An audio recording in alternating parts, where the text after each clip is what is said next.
Hiber-Nation 37. Grizzly's Growls presents Stories from the Hiber-Nation.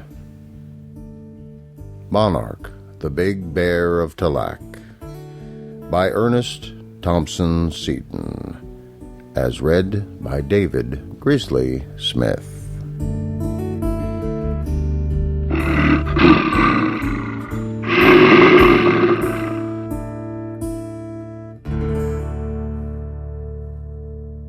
Part 9. Fire and Water. That was Jack's baptism of fire, for the rifle had cut a deep flesh wound in his back. Snorting with pain and rage, he tore through the bushes and traveled on for an hour or more, then lay down and tried to lick the wound, but it was beyond reach.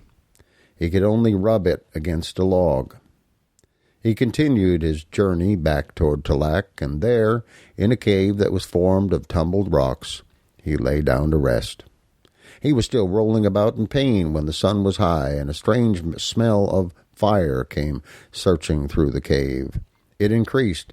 Volumes of blinding smoke were about him. It grew so choking that he was forced to move, but it followed him till he could bear it no longer, and he dashed out of another of the ways that led into the cavern.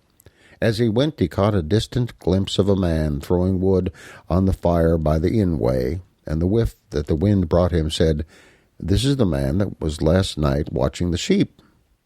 Well, strange as it may seem, the woods were clear of smoke, except for a trifling belt that floated in the trees, and Jack went striding away in peace. He passed over the ridge, and finding berries, ate the first meal he had known since killing his last sheep. He had wandered on, gathering fruit and digging roots for an hour or two. Then the smoke grew blacker, the smell of fire stronger. He worked away from it, but in no haste. The birds, deer, and wood hares were now seen scurrying past him. There was a roaring in the air. It grew louder, was coming nearer, and Jack turned to stride after the wood things that fled.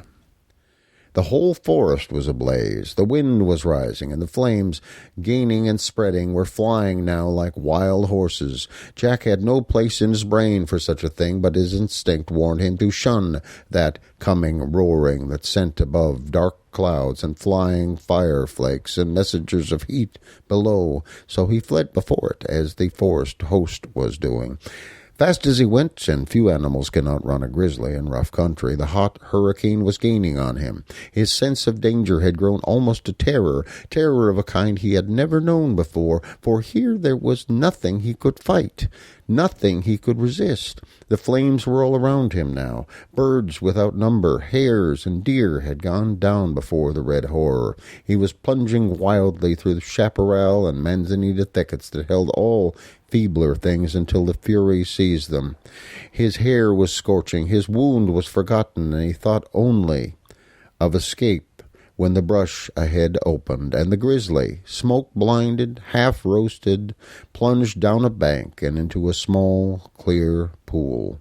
The fur on his back said hiss, for it was sizzling hot. Down below he went, gulping the cool drink, wallowing in safety and unheat. Down below the surface he crouched as long as his lungs could bear the strain, and then slowly and cautiously he raised his head. The sky above was one great sheet of flame. Sticks of flame and flying embers came in hissing showers on the water. The air was hot but breathable at all times, and he filled his lungs till he had difficulty in keeping his body down below. Other creatures were there in the pool, some burnt, some dead, some small and in the margins, some bigger in the deeper places, and one of them was close beside him. Oh, he knew that smell. Fire. All Sierra's woods ablaze could not disguise the hunter who had shot at him from the platform, and though he did not know this, the hunter really who had followed him all day and who had tried to smoke him out of his den and thereby set the woods ablaze. Here they were, face to face, in the deepest end of the little pool. They were only 10 feet apart and could not get more than 20 feet apart. The flames grew unbearable. The bear and man each took a hasty breath and bobbed below the surface, each wondering, according to his intelligence, what the other would do. In half a minute, both came up again, each relieved to find the other no nearer. Each tried to keep his nose and one eye above the water, but the fire was raging hot, and they had to dip under and stay as long as possible.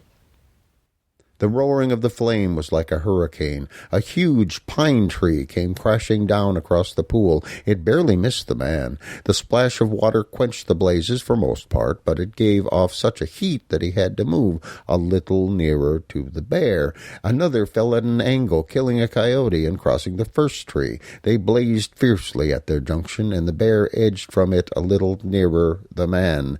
Now they were within touching distance. His useless gun was lying in shallow water near shore, but the man had his knife ready for self-defense. It was not needed. The fiery power had proclaimed a peace.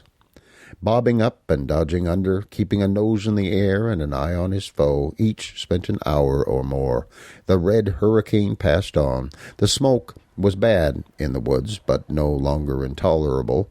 And as the bear straightened up in the pool to move away into shallower water and off into the woods, the man got a glimpse of red blood streaming from the shaggy back and dyeing the pool. The blood on the trail had not escaped him. He knew that this was the bear of Baxter's Canyon.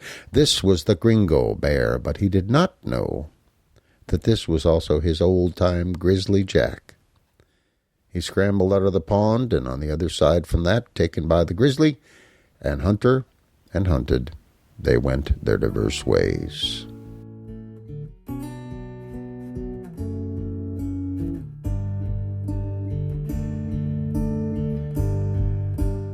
Thank you for listening to Stories from the Hiber-Nation. Comment on the website at grizzliesgrowls.com. This program is offered under a Creative Commons Attribution, Non-Commercial, No Derivatives license.